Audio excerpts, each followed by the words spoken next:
times the average world growth.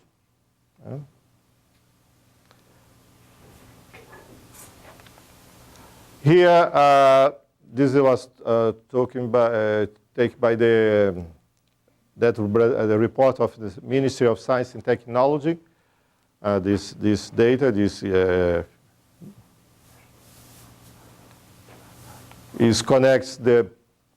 is the correlation between investment on science and technology and the growth of R&D per capita, GDP per capita.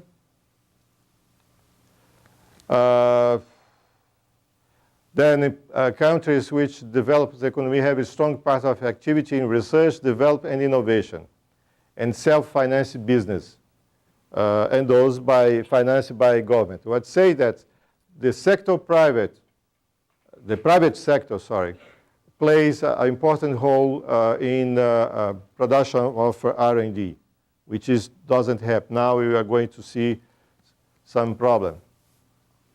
Here is the investment in R&D relative to GDP for selected country. I think, here is Brazil. 1.02% of GDP. It has been improving, and the target for 2040 will be getting to 2%. Then this is a problem. The total of patents, this is in Brazil. INPI is a Brazilian correspondent PTO. And as you see, even Brazil, this residents here, non-resident, in other words, foreign firms that come to Brazil and apply the patent. So even Brazil, we're much less than the foreigners. Now, this is manufacturing firms, only for a research that has been done in manufacturing firms. What it says here, this is the period, hopefully each 2 years period, hopefully. Starting in 1998. Total firms, 72,000. Manufacturing firms, only 22,000, hopefully, and a half, were considered innovative firms, and the innovation index, 31%, hopefully. And so we increased the absolute number of manufacturing firms, but here, was not so, the growth was not so differentiated, significant. And worse than that, the Brazilian manufacturing firms are relatively non-innovatory in the sense that they concentrate all their efforts in the process innovation. And by that, you got to understand that it's not to have some R&D in process innovation. It's to buy new machinery. So the situation is really very, very worse in relation to when you have all those efforts in science and technology within the society, particularly in the economic activities. Here, I'm sorry, it's in Portuguese, but I thought it's very important just to give you one idea to understand the previous data. What you have here is this is the firms, universities, and institute, research institute, mainly government, federal government institute. There are some state institute, like in Sampaio, Minas Gerais, and the state of Paraná, basically. And in here, what you have is the number of scientists and engineers working in one of these, let's call sector. So less is hopefully I would say, 10% of the totality in 1996 are doing some work in manufacturing in the industry. Industry as a whole, not only manufacturing. Now compare with South Korea, the data 1997, United States in 1994. I took this from other paper. As this is a data, I didn't bother to.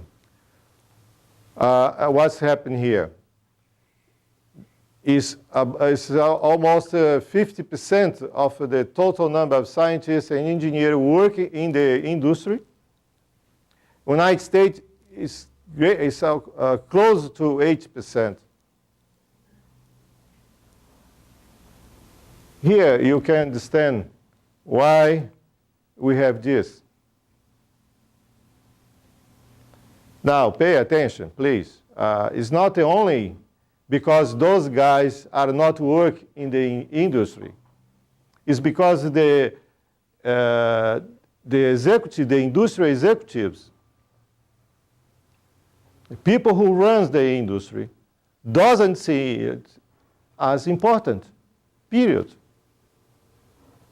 When you talk industry, you say, oh, industry doesn't take any decision, for Christ's sake. I mean, it's people who run the damn industry take decision.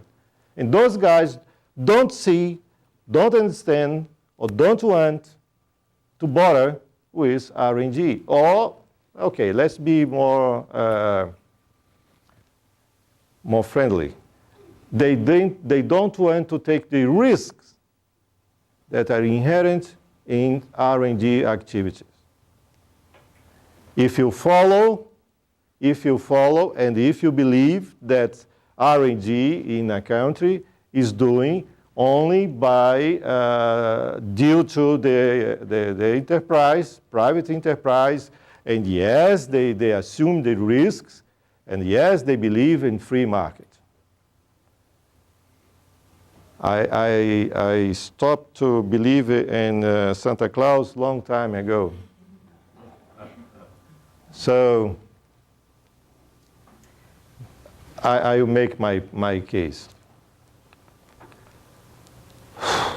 Now, and here you see the practical results of these disconnections between scientific and technological policy, actually mostly scientific policies, because what we saw, what I showed to you, was that yes, we improved the scientific production, yes, we have more scientists, more PhD, more mass, etc., but no, this has no counterpart in the economy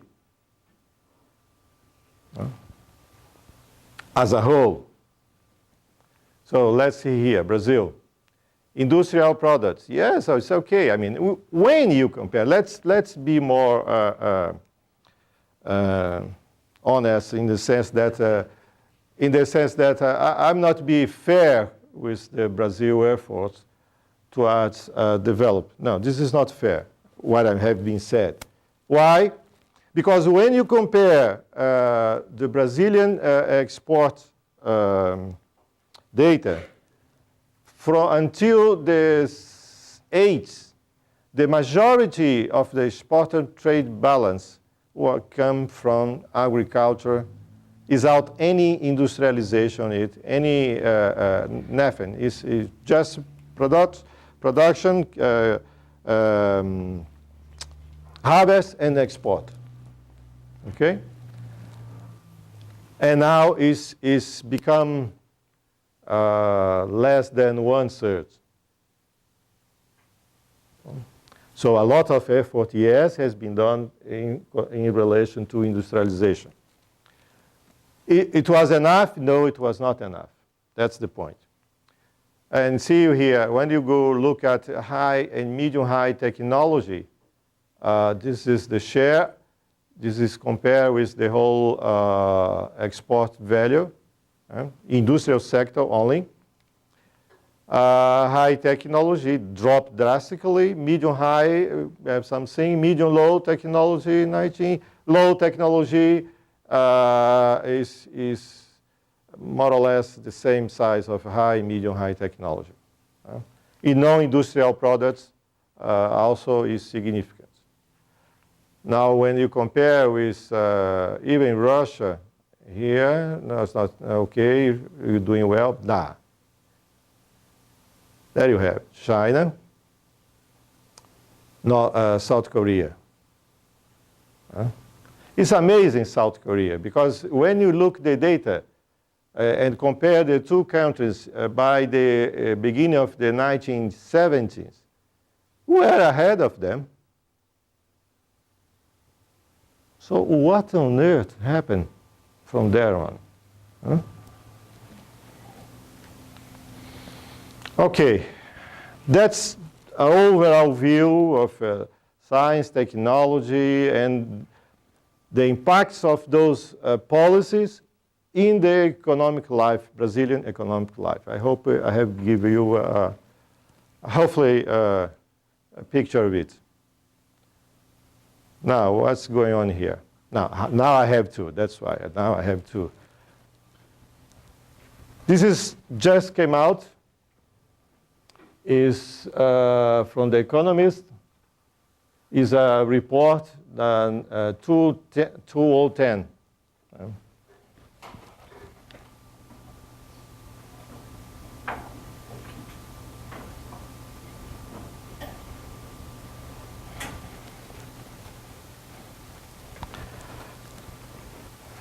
I'll just go to the first.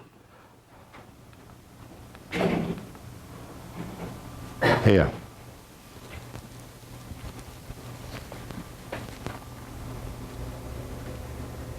Oops. Okay. Can you read it? Like to enlarge a little bit? Might be better, huh? Okay? Oops. Oops. Okay.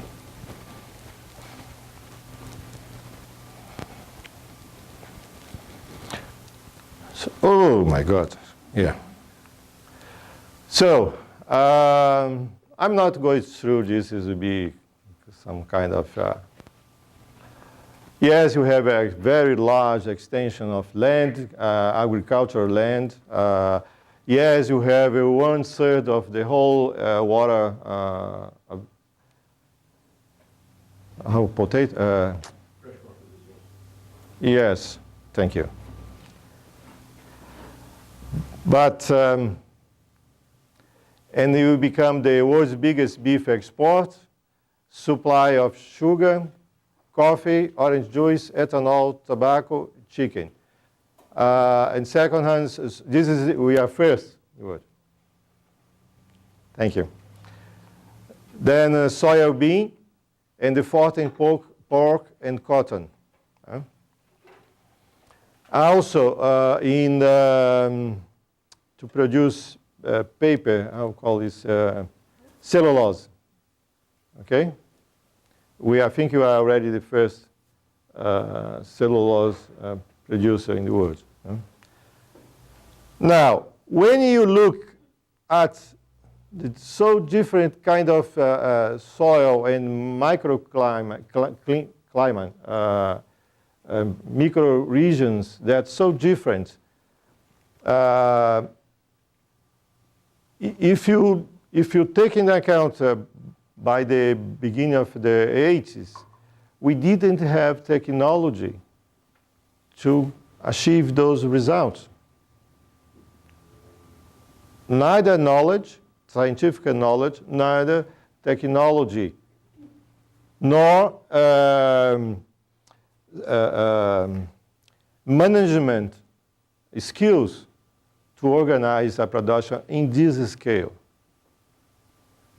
This is a very large scale. I mean, those who are interested to go into detail, just let me know. I have this a copy of this report, and I'll be pleased to share. As well as any other information, I'll be pleased to. So I'm just